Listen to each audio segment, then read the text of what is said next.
तो सपना पहुंच चुकी है सहाबाबाद अपने पति को इंसाफ दिलाने के लिए, उस गाड़ी के पार्ट्स को लेने के लिए। क्या कुछ हुआ उसके साथ सहाबाबाद में, तो गाइस बिना स्किप किए वीडियो को लास्ट तक देखिएगा, बताती हूँ क्या कुछ हुआ। और जो हमारी ये जो छोटी जीजी हैं, उनके पापा ने सपना के ऊपर क्यों केस किया, किस चीज़ का केस किया था। अंशु ने जिक्र किया था ना कि अब जो भी होगा कोर्ट में, जो भी होगा वहाँ पे होगा, और यहाँ पे मुझे कोई भी जानकारी देने से मना की गई। तो क्या कुछ हुआ गाइस, बिना स्किप किए वीडियो को लास्ट तक देखिएगा, बताती हूँ आप सभी को। आप लोगों के भी पैरों तले ज़मीन खिसक जाएगी। कभी नहीं सोचा था कि इस हद तक गिर जाएँगे यार, जितना मतलब। तो हेलो दोस्तों, welcome back to my channel Preeti Chaturvedi blog. कैसे हैं आप सब? आई होप अच्छे होंगे। मैं भी बिल्कुल अच्छी हूँ। वीडियोस थोड़े लेट मेरे आ रहे हैं क्योंकि तबीयत मेरा सही नहीं है, लेकिन इतनी सारी चीज़ें चल रही थी तो मैं मजबूर हो गई वीडियो डालने में। तो गाइस यहाँ पे अंकल जी जिस तरीके से, अंकल जी की वीडियो तो देखी होगी हो, 2 दिन पहले जो आई थी, जिस तरीके से उन्होंने हल्का जी को बोला कि आप हमारी बहन हैं, मतलब बहन बेटी हैं, आपने मेरे बेटे के लिए, इंसाफ के लिए लड़ा है, बहुत अच्छी बात है, मैं आपका उसमें साथ दूंगा, जो भी ज़रूरत होगी, पैसे रुपए या मेरी जो भी ज़रूरत होगी, मैं बिल्कुल आपका साथ दूंगा, मुझे मेरे बेटे के लिए इंसाफ चाहिए।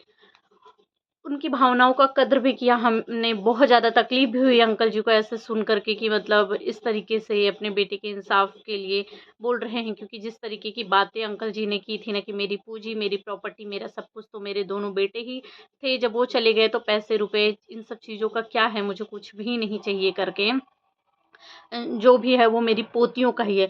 लेकिन गाइस मैं आप लोगों को बता दूँ, दूसरे दिन ही अंकल जी ने एकदम से वक़्त और जज़्बात दोनों ही बदल दिए। दोनों ही बदल दिए। अंकल जी की जो चीज़ें हमने सुनी ना, वो इस तरीके की थी कि ये जो हल्का जी हैं, उन्होंने अंकल जी को फ़ोन किया था कि अंकल जी आप का से एक मतलब एप्लीकेशन लिख कर चाहिए, जो कि वहाँ पर ले जा कर के देना है। तो अंकल जी बोलते हैं तो हाँ, तो दो ना, ये सब तो तुम्हारा काम है ना, तुम्हें देना है, करना है, इंसाफ तुम्हें दिलाना है, तो लड़ो। तो मतलब एक ही टाइम में अंकल जी ने ऑनलाइन ऑडियंस के सामने आकर के बोला कि हाँ, मैं इंसाफ के लिए लड़ूंगा। हल्का जी आप मेरी बहन जैसी हैं, बेटी जैसी हैं, आप मेरे बेटे के लिए लड़ रही हैं। उस टाइम पे हमने साथ नहीं दिया करके, लेकिन अब हम साथ देंगे, जो भी ज़रूरत होगी। और बहुत सारी ऑडियंस मतलब भावुक भी हो गई कि यहाँ सपना भी लड़ने जा रही है अपने पति के लिए। आज अंकल आंटी मतलब पूरा परिवार जब इकट्ठा हो गया है, तो ज़रूर पता चलेगा कि आखिर राजवीर भाई के साथ क्या कुछ हुआ था।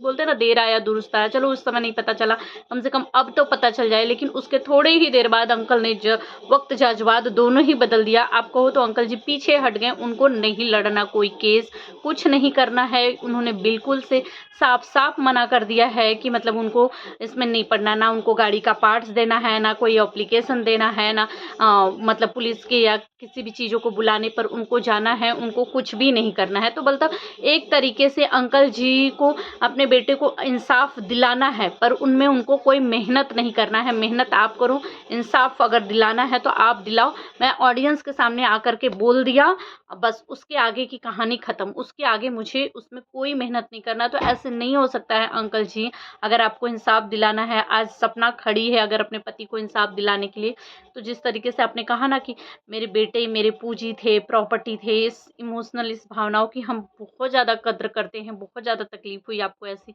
बातें मतलब सुन कर के कि आज इस मोड़ पे आ गए कि आपको ऐसी चीज़ें बोलनी पड़ रही है। पर अंकल जी, आपको उसके लिए करना भी तो पड़ेगा ना। आप करो या ना करो, लेकिन अगर आप पीछे हट भी जाएँगे ना, तो आज अगर सपना अपने पति के इंसाफ के लिए लड़ रही है, सपना सामने आकर खड़ी हुई है ना, तो आप अगर वो लड़ेगी तो आपको जाना ही पड़ेगा।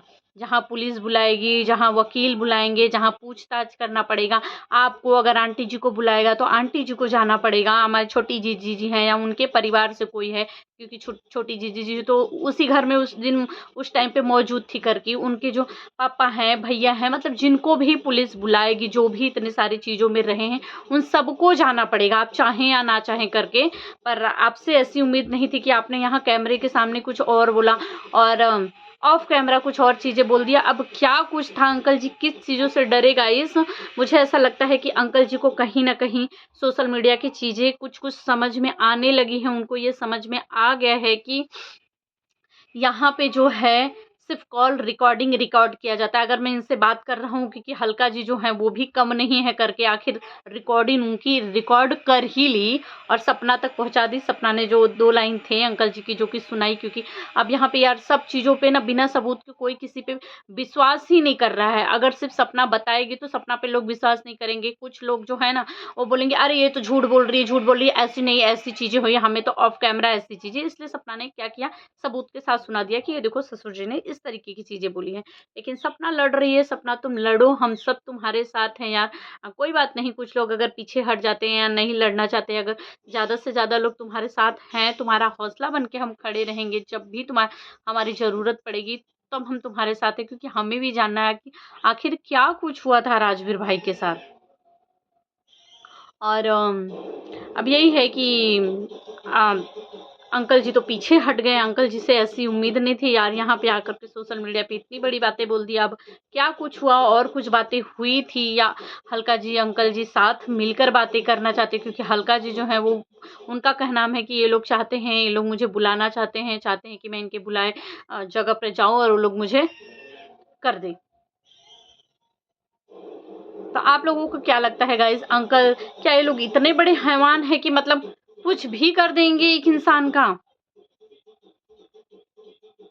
तो बहुत बुरा लगता है यार जान करके कि मतलब इस हद तक लोग गिर जा रहे हैं। और मैं आप लोगों को एक बात, सपना जो है वो साहबाबाद जाने वाली है, जो सपना का ससुराल का गांव है वहाँ पे जाने वाली है। इस पे मैंने एक वीडियो बनाया था और दिखाया भी था कि सपना का ये ससुराल है, क्योंकि मेरी दोस्त जो है उधर ही के साइड रहती है, तो उसने सपना के ससुराल का वीडियो बनाया था। मेरे वीडियोस में जाएंगे ना तो आपको दिखाई देगा वो ससुराल वाला वीडियो है करके, और थंबनेल में भी वही वीडियो सपना के घर का लगा हुआ है करके, थोड़ा ज़्यादा पीछे है अभी वो वीडियो। सपना साहबाबाद जाने वाली है, वो वहाँ से गाड़ी के पार्ट्स ले आने वाली है, क्योंकि जिस तरीके से छोटी जीजी के भैया ने बोला था कि गाड़ी के भी कुछ पार्ट्स जो कि हमारे पास हैं, और तो अब वो जाएगी क्योंकि उससे कुछ क्लू मिल सकता है भाई पुलिस को देने पे, चीज़ें करने पे। पर एक तरीके से कहा जाए ना तो सपना मौत के कुएं में पैर डालने जा रही है, क्योंकि सपना ने हमेशा से कहा है कि सपना के साथ कुछ भी हो सकता है, उसकी जान को खतरा हो सकता है, उसकी बच्चियों को दिक्कत है भाई। अब देखो, ये केस जिस तरीके से बंद हो गया था और लोग इस तरीके की चीज़ें बोल रहे हैं कि ये नॉर्मल चीज़ें नहीं है, एक नॉर्मल हादसा नहीं है, इसके पीछे कुछ साजिश है। तो अगर ये बंद हो गया, अब ये केस उभर रहा है, तो भाई ये तो होगा ही कि जो लोग, अगर ऐसा कुछ सही में कुछ लोग होंगे, अगर ये साजिश के उस पे किया गया है, तो वो लोग तो कभी नहीं चाहेंगे कि ये केस आगे बढ़े। तो वो लोग तो सामने वाली पार्टी को पूरी कोशिश करेंगे हटाने के लिए। और सपना इसमें आ रही है तो कहीं न कहीं मुझे बहुत ज़्यादा डर भी लग रहा है यार सपना के लिए कि यार उसकी रक्षा भगवान करे बस, क्योंकि जिस तरीके से अंकल जी ने वो डेथ सर्टिफिकेट बनवाया था, अंकल जी एकदम से मुकर गए हैं। उसको बताने के लिए बोल रहे हैं हल्का जी को कि तुम ही पता करो कि कैसे बना था, क्या हुआ था, क्योंकि उनका डेथ सर्टिफिकेट जो है बहुत जल्दी 1-2 दिन के अंदर ही बना लिया गया था। इतनी क्या जल्दबाजी थी उस चीज़ों को बनाने के लिए। सारा पैसा रुपया लेकर के अंकल जी या इन लोगों ने सपना को दिया भी नहीं, किया भी नहीं, इन लोगों ने ही लेके रख लिया। और सबसे बड़ी बात जो है कि मतलब द रोड चैनल के लिए अंकल जी लड़ गए, क्योंकि अंकल जी को ये लगा कि अरे यार ये तो झूठा इल्ज़ाम लग रहा है द रोड चैनल का। Uncle ji the road channel के लिए गए, केस कराएँ। बीच-बीच में अंकल जी के साइड वाले जो पड़ोसी हैं या उनके भैया हैं या हमारी छोटी जीजी हैं, इन लोगों की तरफ से द रोड चैनल के लिए चीज़ें आती भी रहती है कि द रोड चैनल के बारे में इतनी अपडेट मिली है, इतनी अपडेट मिली है। लेकिन अपने बेटे के लिए लड़ने के लिए कुछ नहीं, उनको तुम पता करो बिना मन के बोलते हैं ना कि हाँ ठीक है, बोल दिया है ऑडियंस के सामने तो ठीक है तुम लड़ो करो भाई।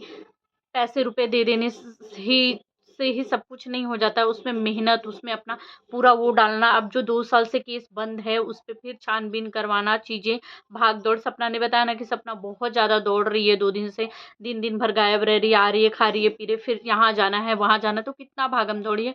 और ये लोग कितना भी चाहें कि ये लोग इसमें साथ नहीं देंगे, हाँ करो, इंसाफ दिलाओ, लाओ, क्या हुआ था, लेकिन जाना तो पड़ेगा, राज तो खुलेंगे, एक से एक बढ़ कर के बोलते हैं ना बातें निकालेगी, क्योंकि वो जो पुलिस होती है ना वो ऐसी-ऐसी चीज़ें पूछ देती है ना जिसकी उम्मीद नहीं होती, तो पूछ ही तो जाएँगे, सवाल तो खड़े होंगे, सबके घेरे में भी आ सकते हैं ये लोग।